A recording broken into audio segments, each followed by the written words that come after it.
High বন্ধুরা, Srima fashion থেকে আমি তোমাদের শ্রাবণী বলছি। আর আজকে এই সুন্দর বালিশের কাভারটা তোমাদেরকে আমি সেলাই করে দেখাবো। এটা বানানো ভীষণ সহজ, কিন্তু এর শুধুমাত্র কঠিন যদি কোনো পার্ট থাকে সেটা হলো এই কোণগুলো। এই কোণগুলো সেলাই এত সুন্দরভাবে সহজভাবে আমি দেখিয়ে দেবো যে একবার দেখলেই তোমরা পেরে যাবে।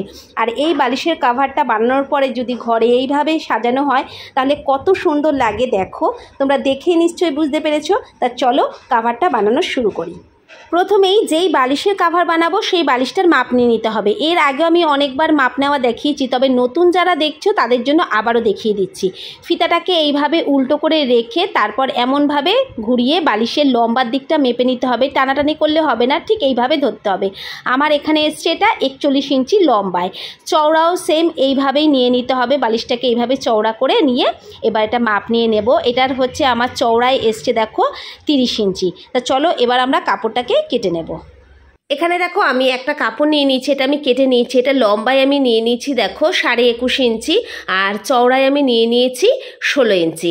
আমাদের হচ্ছে বালিশটা লম্বা ছিল 41 ইঞ্চি, তাকে আমরা 2 দিয়ে ভাগ করলে হবে 20.5 ইঞ্চি। আর 1 ইঞ্চি বেশি নিয়েছি, 2 দিকে হাফ ইঞ্চি সেলাইতে যাবে তার জন্য।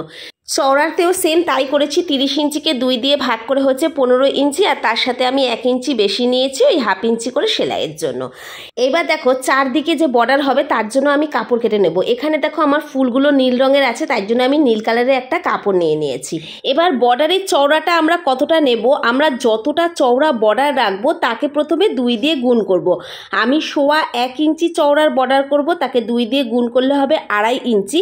আর 1.5 ইঞ্চির মতন আমি বেশি নিয়ে নিচ্ছি, কারণ ওটা সেলাইতে যাবে। তাই এখানে মোট আমি 4 ইঞ্চির মতন চওড়া বর্ডার কেটে নিচ্ছি। এরকম আমার 2-3টে পট্টি লাগবে লম্বা লম্বা, সেরকম স্কেল দিয়ে মেপে আমি 2টো পট্টি কেটে নিলাম।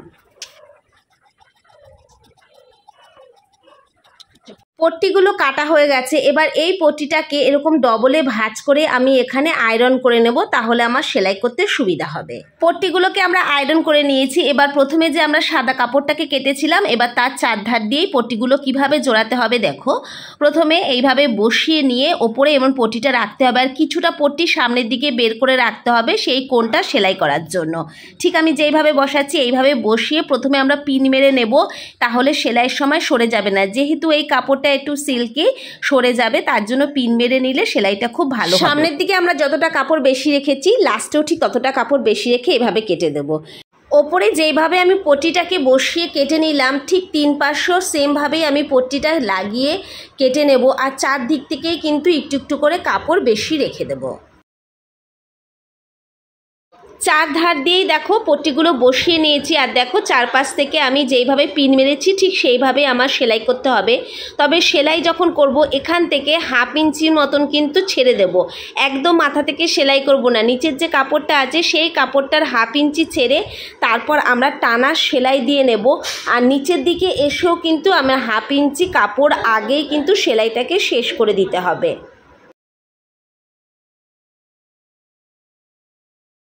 ঠিক সেম এই পাশেও হাফ ইঞ্চি ওপরে রেখে তারপরে কিন্তু সেলাই করতে হবে। চারদিকই আমি সেলাই করে নেব, চারপাশেই কিন্তু ওই হাফ ইঞ্চি করে কাপড় খোলা রেখে তারপরেই কিন্তু সেলাই করতে হবে। চারদিক সেলাই করার পরে দেখতে দেখো এমন হয়েছে। চলো এবার এই কোণটাকে সেলাই করতে হবে। সব থেকে যেটা দরকারি জায়গা এটাই, এই জায়গাটা খুব ভালো করে দেখে নাও। এইভাবে যে 2 সাইডের পট্টিটাকে আছে সেটাকে এইভাবে ধরে কাপড়টাকে এইভাবে ভাঁজ করে নিতে হবে। এই যে একদম ত্রিকোণ করে এইভাবে ভাঁজ করতে হবে, সেলাইয়ের ওপর সেলাই রাখতে হবে। তারপর এই যে ওপরের যে পট্টিটা রয়েছে সেই পট্টিটা বরাবর কিন্তু এইভাবে কোণ করে সেলাই করতে হবে। আর এই সেলাইটাও এসে যেখানে আমরা সেলাইটা শেষ করেছি ঠিক সেখানে এসেই কিন্তু সেলাইটাকে ছেড়ে দিতে হবে, পুরো নিচ অবধি টানা যাবে না। আর ওপরের কাপড়টাকেও সুন্দর করে ধরে নিতে হবে।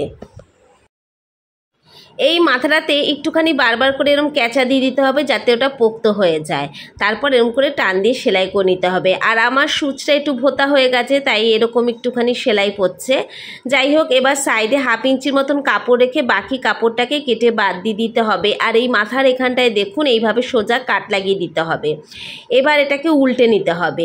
উল্টে নিলেই কিন্তু দেখুন কত সুন্দর হয়েছে কোণটা, দারুণ সুন্দর হয়েছে। ঠিক যেইভাবে এই কোণটা সেলাই করলাম বাকি 3টে কোণও কিন্তু ঠিক এইভাবেই আমরা সেলাই করে নেব।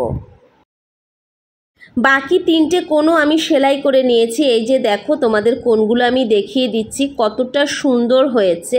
এটা কিন্তু আমাদের কাভারের সামনের পার্টটা হয়েছে। এবার আমাদের পেছনের পার্টটা তৈরি করতে হবে। তার জন্য কি করতে হবে, এই যে সামনের পার্টের যে কাভার হয়েছে, প্রথমে এর আমাদের মাপ নিয়ে নিতে হবে, লম্বা আর চওড়াটা। চওড়ায় এটা এসেছে 18 ইঞ্চি আর লম্বায় এসেছে হচ্ছে 24 ইঞ্চি।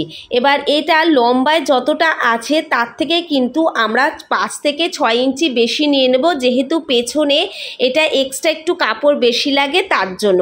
কিন্তু চওড়ায় যে 18 ইঞ্চি এসছে, চওড়ায় আমরা যতটা এসছে ঠিক ততটাই নেব, চওড়ায় এক্সট্রা কিছু বেশি কাপড় নিতে হবে না।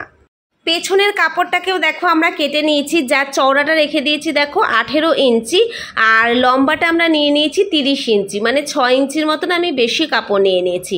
এবার ওপর দিক থেকে আমি 10 ইঞ্চি মেপে নিচ্ছি, এখানে মার্ক করে দিচ্ছি।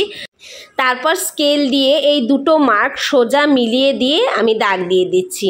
এবার এই দাগ বরাবর আমরা কেটে এইটা দুটো টুকরো করে নেব। এবার টুকরো দুটোর এই মাথাগুলোকে এরকম ডবলে ভাঁজ করতে হবে, তারপর টানা সেলাই করে দিতে হবে। এই ছোটো টুকরোটারও যেরমভাবে সেলাই হবে, এই বড় টুকরোটাতেও সেম সেইভাবে সেলাই হবে। এই যে দুটো টুকরোই আমি ডবল ভাঁজ করে সেলাই করে নিয়েছি। এবার সামনের যে পার্টটা তৈরি করেছিলাম সেই পার্টটাকে এরকম সোজাভাবে বসিয়ে রেখে তার ওপর দিয়ে এইমাত্র যে দুটো টুকরো করলাম পেছনে, সেই টুকরো দুটো বসিয়ে দিতে হবে। প্রথমে ছোটো টুকরোটা এইভাবে বসিয়ে দিয়ে তারপরে বড় টুকরোটা এর ওপর থেকে বসিয়ে দিতে হবে। এইভাবে ঠিক যেইভাবে আমি বসাচ্ছি সেম এইভাবেই বসিয়ে 4 ধার দিয়ে কিন্তু পিন মেরে দিতে হবে, তাহলে কিন্তু সেলাই করার সময় নড়ে যেতে পারে। 4 ধার দিয়ে আমি পিন মেরে নিয়েছি। এবার 1/2 ইঞ্চি করে কাপড় রেখে চারপাশটা আমি সেলাই করে নেব। আমি 4 ধার দিয়ে এই যে সেলাই করে নিয়েছি, 1/2 ইঞ্চির মতন কাপড় ছেড়ে তারপরে এই যে কোণটা হয়েছে, কোণটা একটু কাট লাগিয়ে দিচ্ছি, তবে যাতে সেলাই না কাটে সেইভাবেই ত্রিকোণ করে কোণগুলোকে কেটে নিতে হবে। এবার কাভারটাকে সুন্দর করে উল্টে নিয়ে সোজা করে নিতে হবে। আর উল্টানোর পরে কোনো লম্বা ছুচলো জিনিস দিয়ে 4টে কোণকে সুন্দর করে কিন্তু ঢুকে দিতে হবে। যেহেতু এটা মাঝখান থেকে সেলাই হয়েছে তার জন্য এরকম ছুচলো জিনিস দিয়ে কোণগুলোকে আস্তে আস্তে করে বার করে একদম কোণা করে দিতে হবে। ঠিক আমি যেইভাবে করছি সেম সেইভাবেই সুন্দর করে কোণগুলো বার করে নিয়েছি। এবার এই ধার দিয়ে আমাদের সেলাই করে নিতে হবে, মানে এই বর্ডারের একদম গা বেয়ে যে সাদা কাপড়টার ওপর দিয়ে কিন্তু সুন্দর করে চারপাশ থেকে সেলাই করে নিতে হবে। আর এই সেলাইটা যেন বর্ডারের ওপরে না যায়। চলো আমি সেলাই করে দেখিয়ে দিচ্ছি। সেলাই করতে চলে এসেছি। আর এই সেলাইটা করার সময় একটু ধরে ধরে সেলাই করতে হবে, যাতে সেলাইটা কখনোই বর্ডারের ওপরে না যায়, বর্ডারের নিচে থাকে। ঠিক যেরকম আছে ধার বরাবর 4 দিক দিকে সেলাই করে দিলেই হবে।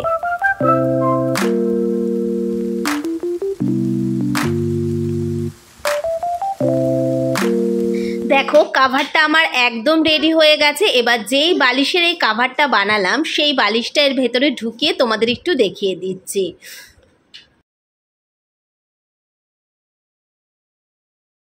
আশা করছি কাভারটা তোমাদের ভালো লেগেছে, আর ভালো লাগলে কিন্তু একটা লাইক দিতে ভুলবে না। আজ তবে এখানেই, আবার দেখা হবে নেক্সট ভিডিওতে। টাটা।